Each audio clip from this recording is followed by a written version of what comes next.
नमस्कार प्रिय मित्रों, आज का दिन बहुत शुभ है।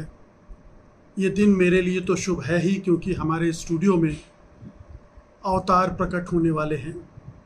आपके लिए भी है क्योंकि आपको उस अवतार पुरुष के दर्शन करने का सौभाग्य प्राप्त होने जा रहा है। कृपया भक्ति भाव से हाथ जोड़कर उनका अभिनंदन करें। अगर आपके घर में पूजा सामग्री है तो उसे तैयार रखें। श्रद्धा भाव जागृत हो तो आप घर बैठे आरती भी कर सकते हैं।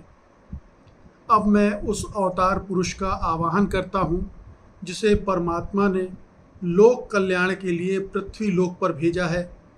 ध्यान रहे, उन्होंने हमारे आपकी तरह माताओं के पेट से जन्म नहीं लिया है, बल्कि वो अवतरित हुए हैं। प्रकट होइए प्रभो, आइए प्रभु। आपके दर्शन के अभिलाषी समस्त दर्शक आपकी प्रतीक्षा कर रहे हैं।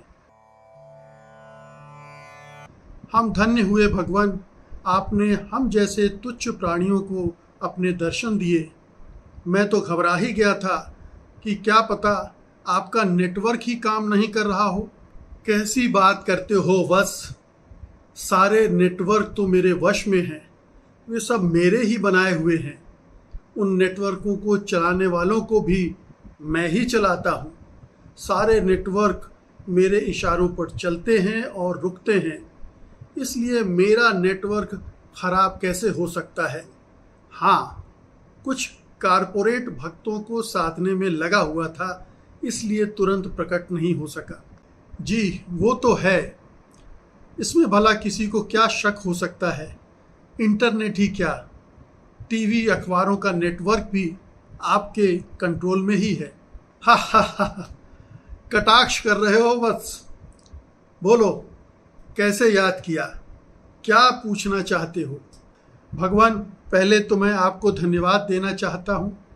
आप हर दिन सैकड़ों पालतू फालतू पत्रकारों को इंटरव्यू दे रहे हैं, मगर आज आपने मुझ जैसे दुष्ट पत्रकार को मौका दिया है। मैं कृतज्ञ हूँ। यशस्वी भव वत्स, पूछो क्या पूछना है। तुम्हें तो पता ही है कि ये बहुत बिजी टाइम है। देश में इस समय चुनाव चल रहे हैं और मुझे लाखों करोड़ों लोगों को दर्शन देकर कृतार्थ करना है। जी मैं आपकी मसरूफियत से वाकिफ़ हूँ। ये बताइए कि अचानक आपको कैसे लगा कि आप अवतार हैं।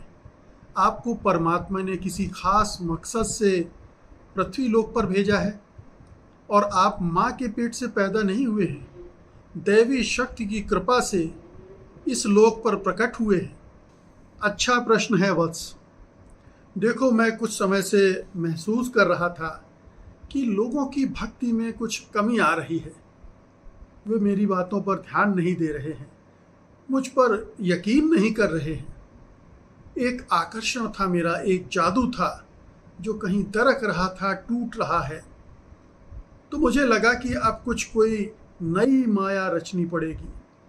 उसी समय मुझे जाने कहाँ से, किस लोक से ये संदेश आया कि अब मुझे मनुष्य नहीं, कोई ऐसी छवि, कोई ऐसा रूप धारण करना होगा जो दिव्य हो, चमत्कारी हो, जो इस धारणा को जन्म दे कि महापरिवर्तन का सूत्रवाद करने वाला मैं ही हूँ। मैं समझा नहीं प्रभु, आप कहना क्या चाहते हैं। छवि, दिव्यता, चमत्कार, माया, महापरिवर्तन। बस मुझे पता था कि आप इसे समझ नहीं पाएंगे क्योंकि ये आपकी समझ से परे है। आप लोग तो राजनीति को ऊपर ऊपर से देखते हैं, लेकिन मैं तो उसे देखता भी हूँ और दिखाता भी हूँ। मैं उसे रचता भी हूँ और ध्वंस भी करता हूँ। मैं ही करता हूँ और करवाने वाला भी मैं ही हूँ। गीता के उस दृश्य को याद कीजिए जब भगवान कृष्ण अर्जुन को युद्ध करने के लिए प्रेरित कर रहे थे। तमाम तर्क देने के बाद भी जब अर्जुन युद्ध के लिए तैयार नहीं हो रहे थे तो कृष्ण को क्या करना पड़ा था। जी, उन्हें विराट रूप दिखाना पड़ा था। हाँ, और विराट रूप दिखाते ही अर्जुन फौरन तैयार हो गया। भारतीय जनता भी अर्जुन के समान है। वो युद्ध से विरत हो रही है, इसलिए उसे विराट रूप दिखाना ज़रूरी हो गया था। अब देखिए, वो मुझे वोट नहीं दे रही है, मुझे सत्ता से बाहर कर देना चाहती है, तो मुझे विराट रूप तो दिखाना ही होगा ना, ताकि वो मुझे विजयी बनाने के लिए अपने कर्तव्य से विमुख ना हो। आप कहाँ गए प्रभु? परमात्मा से एक ज़रूरी संदेश आ गया था। किसी को पोर्ट एयरपोर्ट देना था, इसीलिए कुछ क्षणों के लिए अंतर ध्यान हो गया था। काम करके मैं लौट आया हूँ। जी, अब कहिए, क्या प्रश्न था आपका? जी, मैं जानना चाहता था कि कहाँ भगवान कृष्ण और कहाँ आप? आपको कैसे लगता है कि आप खुद को अवतार पुरुष घोषित कर देंगे और इस देश की जनता आपको अवतार मान लेगी, भगवान मान लेगी? आप जैसे लोग नहीं मानेंगे। पश्चिमी ज्ञान ने जिन्हें अंधा कर दिया है, वे लोग नहीं मानेंगे। लेकिन गांव देहात में रहने वाले अनपढ़ गरीब ज़रूर मानेंगे। उन्हें हमेशा से एक अवतार पुरुष की ज़रूरत रहती है, क्योंकि मुख्यमंत्री, प्रधानमंत्री उनके कष्ट तो हर नहीं सकते। ये तो कोई अवतार ही कर सकता है। वे हमेशा एक अवतार की प्रतीक्षा में रहते हैं, दोहराते रहते हैं, यदा यदा ही धर्मस्य। इसीलिए आसारामों और रविशंकरों के पीछे भीड़ चलती रहती है। रामदेव का कारोबार धड़ल्ले से चलता रहता है। राम रहीम कुछ भी कर लें, उन पर लोगों की श्रद्धा कम नहीं होती है। लेकिन ये तो जनता के साथ छल हुआ ना, ठगी हुई एक तरह की। वो आप पर इतना विश्वास करती है और आप देखिए, युद्ध और राजनीति में सब कुछ जायज़ है। साम दाम दंड भेद सब करना पड़ता है। तरह तरह के छल छद्म रचने पड़ते हैं। अब मैं आज तक क्या करता रहा हूँ?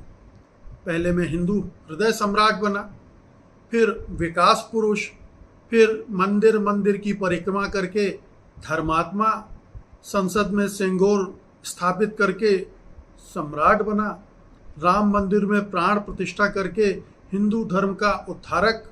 ये सब करके मैं एक माया ही तो रचता हूँ, लीलाएं करता हूँ। और आप देखिए कि जनमानस में किस तरह छाया हुआ हूँ।